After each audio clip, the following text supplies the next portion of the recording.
प्रेम से बोलिए विष्णु भगवान की जय।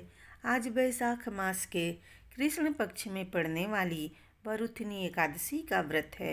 यह व्रत सौभाग्य प्रदान करने वाली मानी गई है।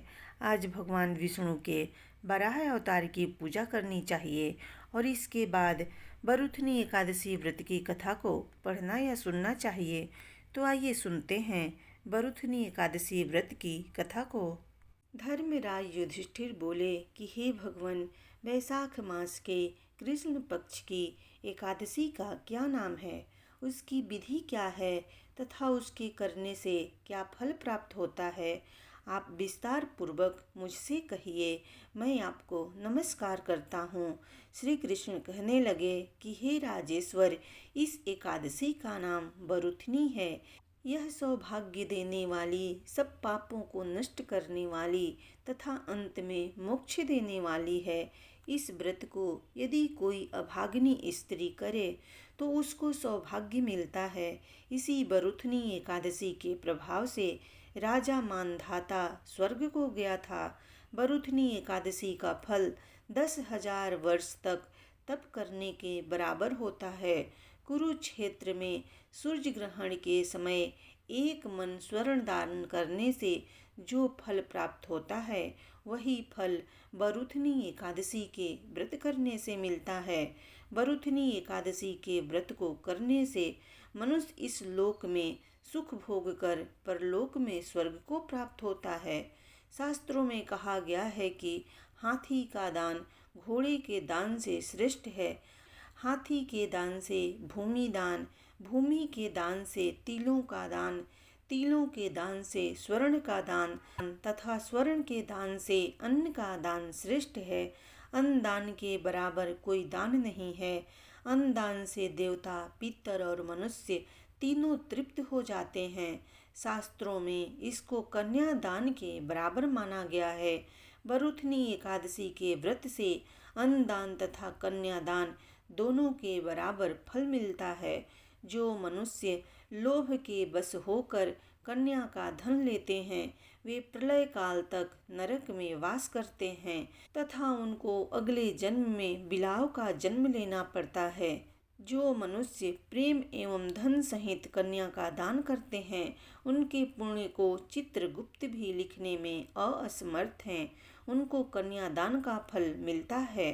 बरुथनी एकादशी का व्रत करने वालों को दशमी के दिन कांसे के बर्तन में भोजन, मांस, मसूर की दाल, चने का दाल, कोदो का साग, मधु, दूसरे का अन्न, दूसरी बार भोजन करना, स्त्री प्रसंग करना इत्यादि कर्मों को नहीं करना चाहिए।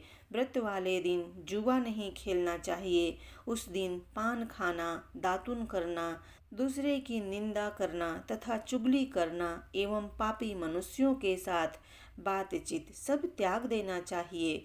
एकादशी के दिन क्रोध, मिथ्या भाषण का त्याग करना चाहिए। इस व्रत में नमक, तेल अथवा अन्न सर्वथा वर्जित है। हे राजन, जो मनुष्य विधिवत इस एकादशी को करते हैं, उनको स्वर्ग लोक की प्राप्ति होती है।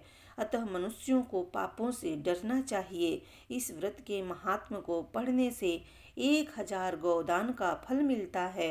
इसका फल गंगा स्नान के फल से भी अधिक है। भगवान श्री कृष्ण ने कहा, हे राजेश्वर, वैशाख मास के कृष्ण पक्ष की एकादशी को बरुथनी एकादशी के नाम से जाना जाता है। यह सौभाग्य देने वाली, सब पापों को नष्ट करने वाली तथा अंत में मोक्ष देने वाली है। इसकी महात्म कथा आपसे कहता हूँ, सावधान होकर सुनिए। प्राचीन काल में नर्मदा नदी के तट पर मानधाता नामक एक राजा राज्य करते थे। वह अत्यंत दानशील तथा तपस्वी थे। एक दिन जब वह जंगल में तपस्या कर रहे थे, तभी न जाने कहाँ से एक जंगली भालू आया और राजा का पैर चबाने लगा। राजा पूर्ववत अपनी तपस्या में लीन थे। कुछ देर बाद पैर चबाते चबाते भालू राजा को घसीटकर पास ही के जंगल में ले गया। राजा बहुत घबराए, मगर तापस धर्म के अनुकूल उसने क्रोध और हिंसा न करके भगवान विष्णु से प्रार्थना की। करुण भाव से भगवान विष्णु को पुकारा। उसकी पुकार सुनकर भगवान श्री हरि प्रकट हुए और उन्होंने चक्र से भालू को मार डाला। राजा का पैर भालू पहले ही खा चुका था, इससे राजा बहुत ही शोकाकुल हुए। उन्हें दुखी देखकर भगवान विष्णु बोले, हे वत्स, शोक मत करो, तुम मथुरा जाओ और बरुथनी एकादशी का व्रत रखकर मेरी वराह अवतार मूर्ति की पूजा करो। उसके प्रभाव से पुनः सुदृढ़ अंगों वाले हो जाओगे। इस भालू ने तो तुमको जो काटा है, यह तुम्हारे पूर्व जन्म का अपराध था। भगवान की आज्ञा मानकर राजा मानधाता ने मथुरा जाकर श्रद्धा पूर्वक बरुथनी एकादशी का व्रत किया। इसके प्रभाव से राजा शीघ्र ही पुनः सुंदर और संपूर्ण अंगों वाला हो गया।